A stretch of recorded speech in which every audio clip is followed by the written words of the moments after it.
গণহত্যার বিচার আন্তর্জাতিক অপরাধ ট্রাইব্যুনালে। জুলাই আগস্টের গণহত্যার বিচার আন্তর্জাতিক অপরাধ ট্রাইব্যুনালে করার সিদ্ধান্ত নিয়েছে অন্তর্বর্তীকালীন সরকার। 2013 সালে সংশোধিত ট্রাইব্যুনালের আইনে বৈষম্যবিরোধী ছাত্র আন্দোলনে চালানো গণহত্যার বিচার সম্ভব বলে জানিয়েছেন আইন, বিচার ও সংসদ বিষয়ক মন্ত্রণালয়ের উপদেষ্টা অধ্যাপক ড.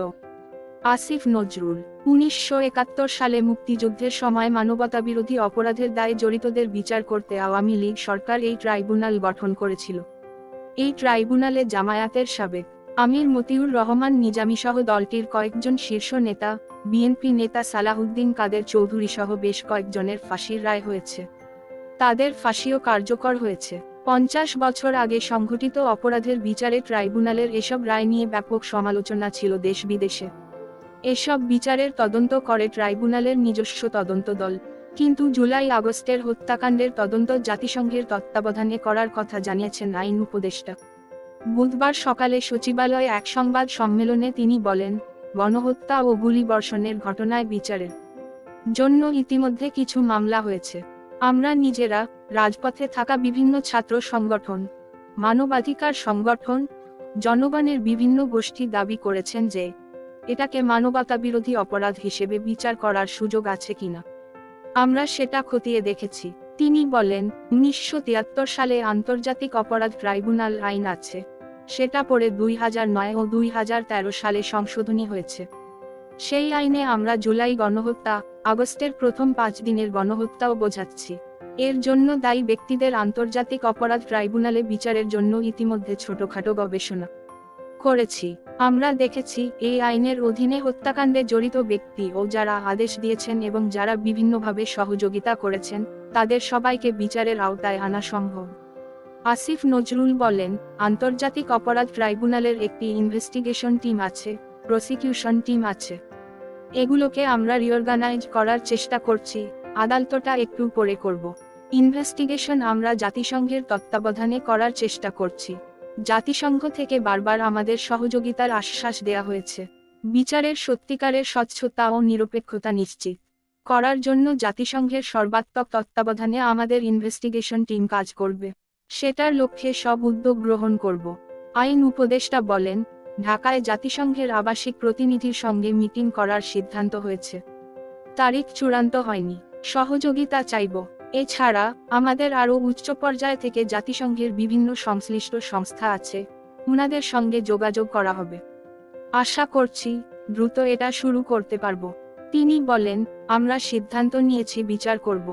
হত্যাকাণ্ডে জড়িত বিদায়ী সরকারের কাউকে ছাড় দেয়া হবে না বলেও জানান তিনি।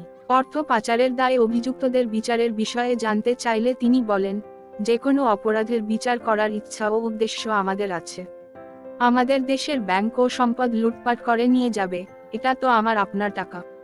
সাবেক সরকারের মন্ত্রীদের টাকা না, জনগণের টাকা যারা নিয়ে গেছেন, তাদের অর্থ ফেরত আনার ব্যবস্থা করা ও বিচারের সম্মুখীন করার জন্য যতটুকু করা দরকার, অবশ্যই আমরা করব। আইন উপদেষ্টা বলেন, সাইবার সিকিউরিটি আইনসহ যেসব নিবর্তনমূলক আইন আছে, সেগুলোর তালিকা করা হচ্ছে। এসব আইন বাতিল অথবা সংশোধন করা হবে। সাংবাদিক দম্পতি সাগর রুনি হত্যার বিচার না হলে জাতির কাছে আমরা দায়ী থাকব বলে মন্তব্য করেন উপদেষ্টা ড. আসিফ নজরুল। সাগর রুনি হত্যার বিচার গতি পাবে কিনা জানতে চাইলে উপদেষ্টা বলেন, অবশ্যই। আপনারা রাজপথে থেকে আমাদের চাপে রাখবেন। এই বিচার না হলে জাতির কাছে আমরা দায়ী থাকব।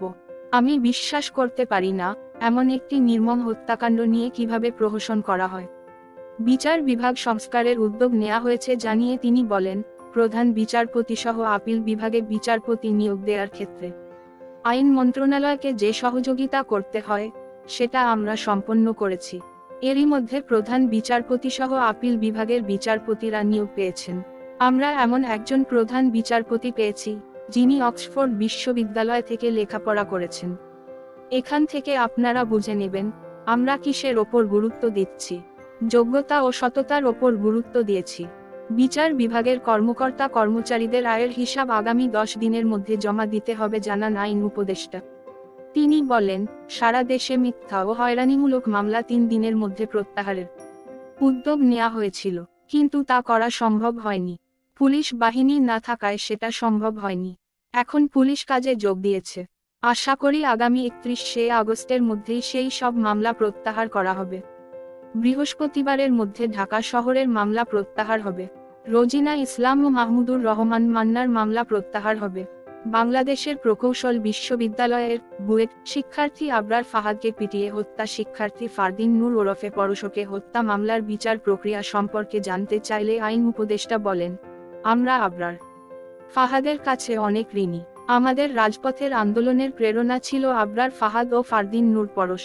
তারা সহ গত 15 বছরে যারা নিহত হয়েছেন, গুম হয়েছেন, প্রতিটি ঘটনার সুষ্ঠু বিচার নিশ্চিত করা হবে। আবরার ফাহাদ সহ অন্যদের বিচার কার্যক্রম ইতিমধ্যে চলমান রয়েছে। আমরা প্রতিটি হত্যার সুষ্ঠু বিচার নিশ্চিতে কাজ করে যাব।